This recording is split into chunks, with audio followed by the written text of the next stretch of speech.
할렐루야. 오늘은 우리 출애굽기 18장입니다. 우리 출애굽기 18장 1절에서 12절까지 말씀을 보시겠습니다. 모세의 장인이며 미디안 제사장인 이도로가 하나님이 모세에게와 자기 백성 이스라엘에게 하신 일 곧 여호와께서 이스라엘을 애굽에서 인도하여 내신 모든 일을 들으니라. 모세의 장인 이도로가 모세가 돌려보냈던 그의 아내 십보라와 그의 두 아들을 데리고 왔으니 그 하나의 이름은 게르솜이라. 이는 모세가 이르기를 내가 이방에서 나그네가 되었다며, 하나의 이름은 엘리에셀이라. 이는 내 아버지의 하나님이 나를 도우사 바로의 칼에서 구원하셨다 함이더라. 모세의 장인 이드로가 모세의 아들들과 그의 아내와 더불어 광야에 들어가 모세에게 이르니 곧 모세가 하나님의 산에 진친 곳이라. 그가 모세에게 말을 전하되 내 장인 나 이드로가 내 아내와 그와 함께한 그의 두 아들과 더불어 내게 왔노라.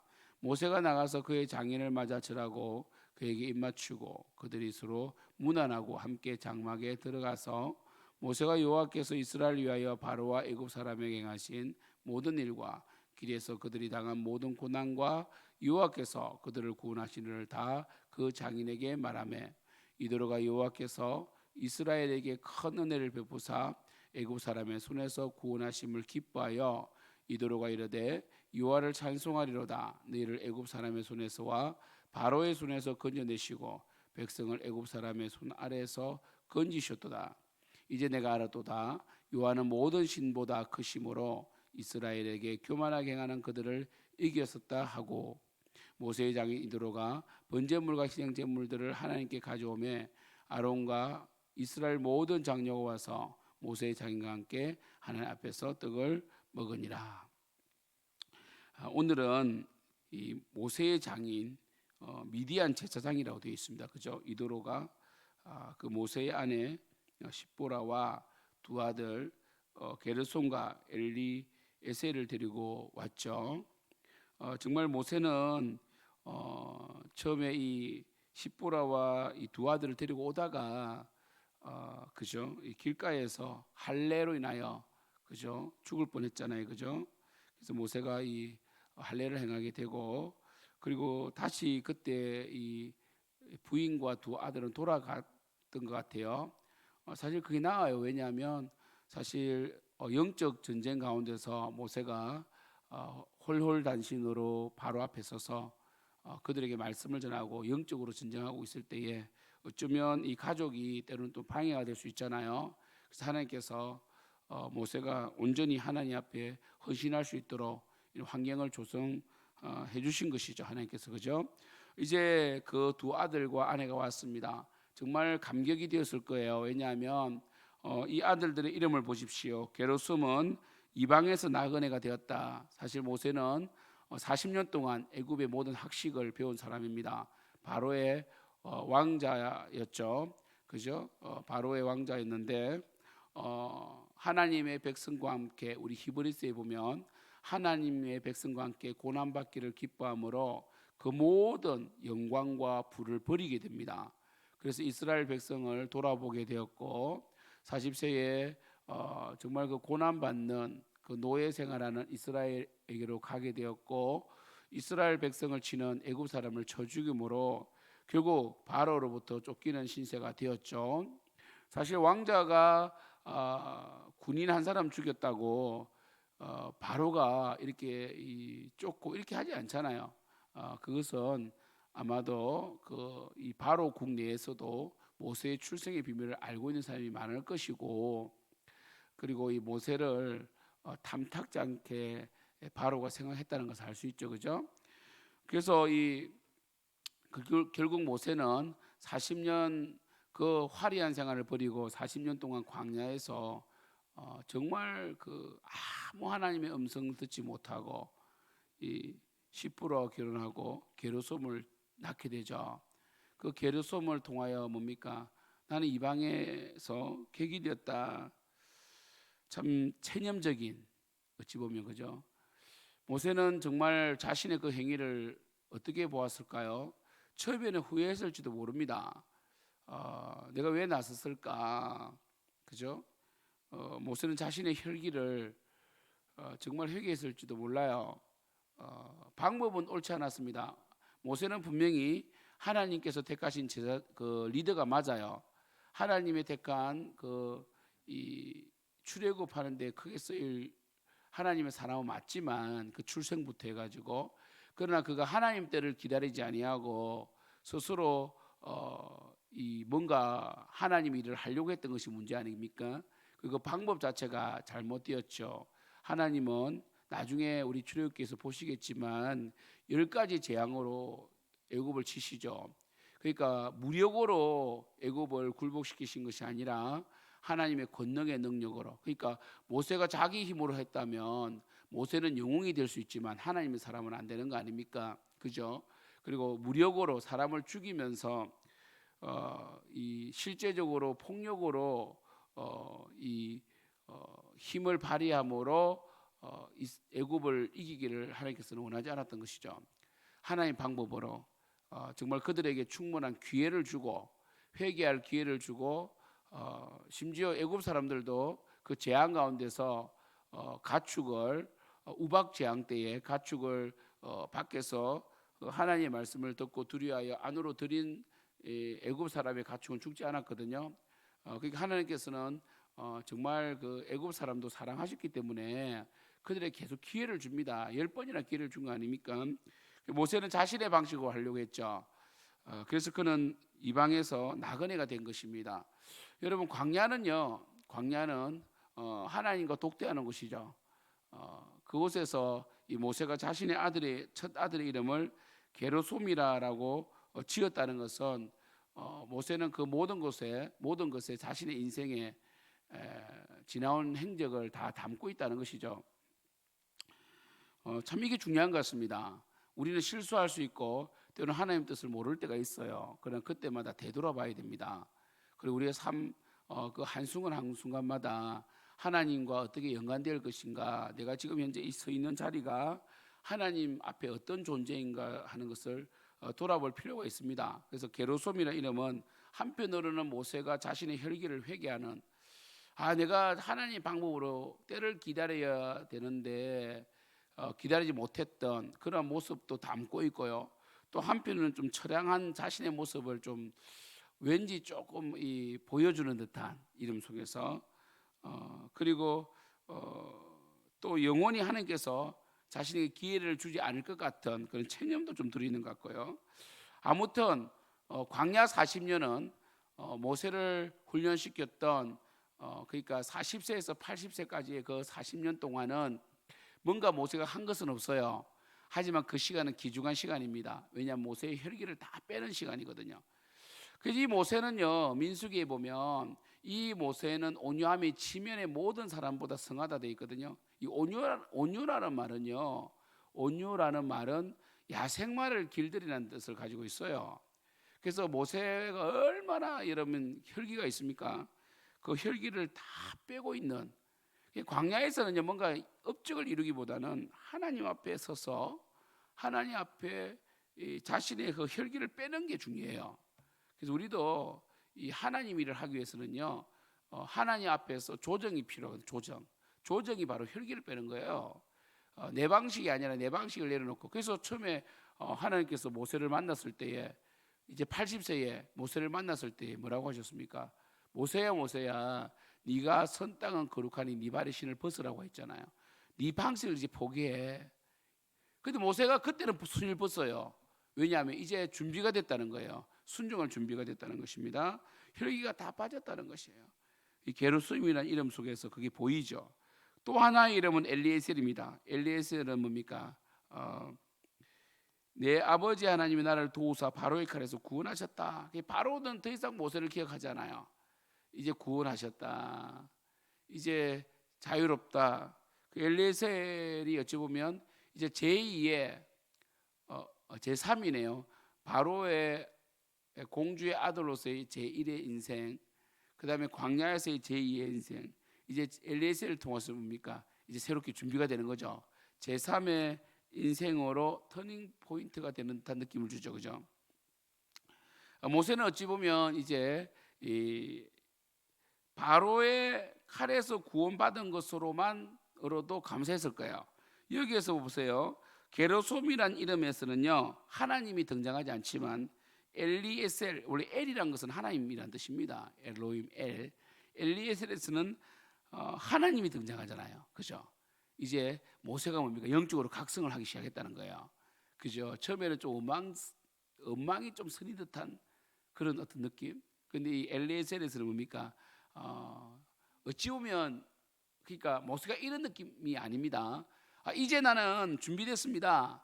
써주세요. 이것도 아니에요. 이제 체념 뒤에 오는 순종. 그러니까 엘리에셀. 그러니까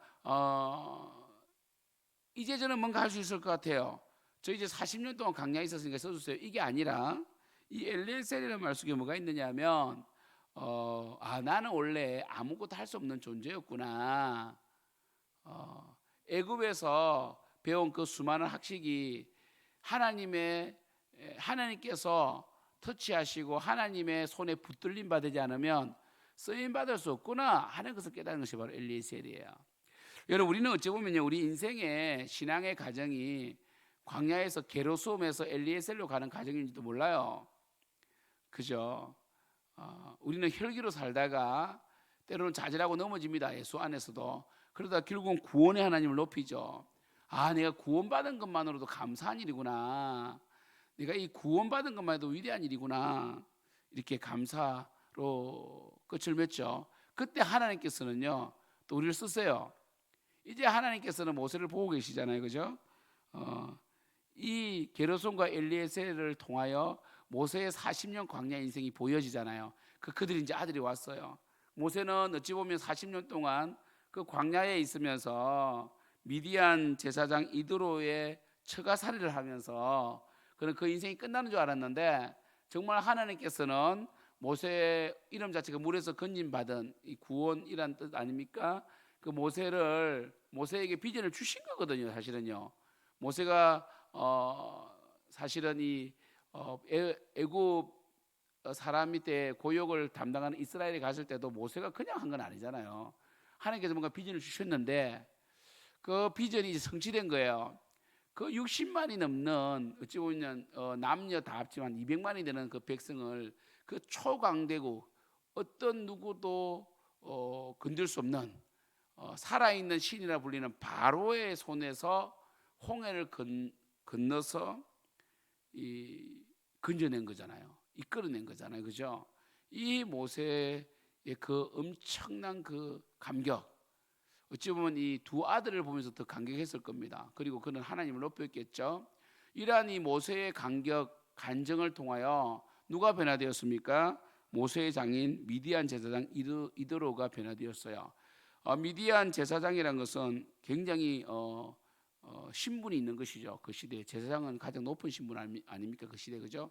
미디안 제사장 이드로는 많은 신을 섬겼을 거예요. 그러나 그는 이제야 비로소 모세를 통하여 하나님만이 참 신인 것을 깨닫게 돼요. 그래서 그는 뭐라고 그럽니까?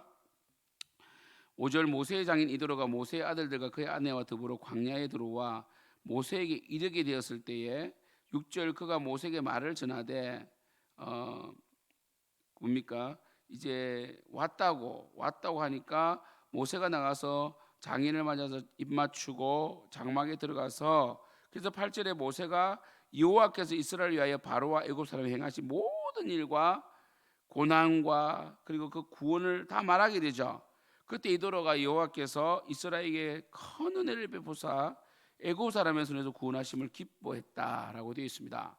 그리고 이도로가 여호와를 찬송하게 되죠. 그죠? 이게 중요하죠. 11절에 이제 내가 알았도다. 이제 내가 이제 인식한 거죠. 이도로가 여호와는 모든 신보다 크다는 것을 알았다는 것이죠. 그리고 이스라엘은 특별히 택감받은 민족이다. 그리고 이스라엘에게 교만하게 행하는 그들을 이기셨다라고 고백합니다. 그리고 이도로가 하나님께 예배하게 되는 것입니다. 사랑하는 성도 여러분, 이 구원은요 능력이에요. 그리고 하나님과 동행하면 능력입니다. 이 놀라운 하나님의 은혜를 우리는요 이 하나님의 구원하신 그 놀라운 이 위대한 일을 선포하면 됩니다. 모세처럼. 여러분들이 사실 왜 전도하지 못합니까? 왜 추석 연휴 동안에 왜 늘 사실 이 예수를 믿으면요, 때로는 우리가 좀 부족할 수 있습니다. 예수 믿는 우리보다 훨씬 더 뛰어난 형제가 있을 수 있고, 훨씬 돈 잘 버는 형제가 있을 수 있고, 우리는 얇은 봉투로 부모님께 용돈을 드리지만 두툼한 봉투로 또한 자랑하는 형제들이 있을 수 있어요. 우리는 그런 걸로 인하여 주눅들지 않습니다. 우리는 최선을 다하고 있고요.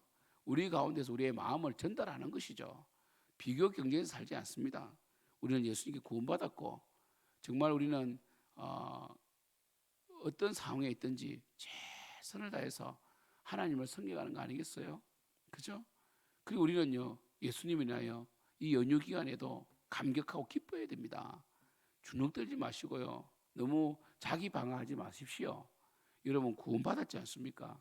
그들에게 여러분이 정말 이전에는 시댁에 가는 것이 힘들고 고통스럽고 정말 긴장되고 정말 그 말도 안 되는 이야기하는 부모님 그 이야기를 들어줘야 되고 고집 또 싸우게 돼요. 또 많이 싸우는 가정도 있어요. 그러나 여러분 이번 한 번만 잘 견디자가 아니라 그곳에서 기쁨으로 그들을 맞아주고 화해를 시키고 그럼 그들이 물어볼 거 아닙니까? 너는 왜 그렇게 너 힘들어 보이는데 나보다 더 차도 안 좋은데 우리를 무시할 수 있거든요. 부유하지 못하다고. 근데 참 얼굴이 밝아. 너는 요즘 얼굴이 좋구나. 이런 말을 들어야 돼요. 야, 너는 참 얼굴이 좋구나. 나는 이렇게 가져도 불행하고 허하고 마음에 기쁨이 없는데 너는 왜 그렇게 얼굴이 좋니? 라고 이야기를 하는 그 이야기를 하는 걸 들을 수 있는 사람이 되어야 돼요. 여전히 차이도 없고 그죠? 모세 보십시오. 모세는 이스라엘 백성을 건져냈지만 실제로 모세는 뭐 재산이 있습니까? 모세는 광야입니다. 여전히 광야에 있어요. 신분적으로 보면 이드로가 더 높아요. 아직까지는요. 세상적인 신분으로 보면. 그러나 모세는 하나님께 쓰임받은 사명인 아닙니까? 그래서 여러분 우리를 위대하게 만드시는 분은요 예수님이고 예수님 사명이에요. 그죠? 외교관이 왜 치유의 법권 속에 있습니까? 외교관은 대한민국이 파견했기 때문에 다른 나라 사람들이 함부로 손을 대지 못해요. 우리나라의 법에 적용받는 사람이란 말이에요. 그것처럼 우리는 이 땅의 가치관이 우리를 손대지 못하게 만들어야 됩니다. 연휴입니다. 연휴 첫 시작인데 여러분 정말 할 수 있으면 여러분의 가정에 가서 시댁에 가서 친정에 가서 여러분이 가진 것이나 여러분의 스펙을 자랑하지 말고 예수 그리스도를 자랑하십시오. 예수님을 위하여 얻게 된 평안, 예수님으로 인하여 받은 기도 응답들, 그죠? 여러분 우리 또 취업한 우리 자녀들 있잖아요. 그럼 여러분들이 우리 뭐 하냐 물어보면 취업했습니다. 이렇게 말할 거 아닙니까? 그러면 잘했네. 정말 우리 교회 다니면서 기도하니까 정말 들어갈 수 없는 직장인데 하나님께서 들어가게 하셨습니다. 이 한마디면 끝납니다. 이 한마디면 끝납니다. 그러면 그분들이 자신의 자녀들이 정말 이 취업할 때나 중요한 시험 앞두고 여러분의 기도 요청을 할 거거든요. 그거면 됩니다, 여러분. 아무튼 여러분 모세의 간증을 통해 이도로가 하나님을 예배하게 되었습니다. 여러분이 하나님을 간증하십시오. 여러분을 통하여 여러분의 친척과 가족들이 예배하는 놀라운 역사가 추석 연휴 속에 있기를 축복합니다. 기도하겠습니다.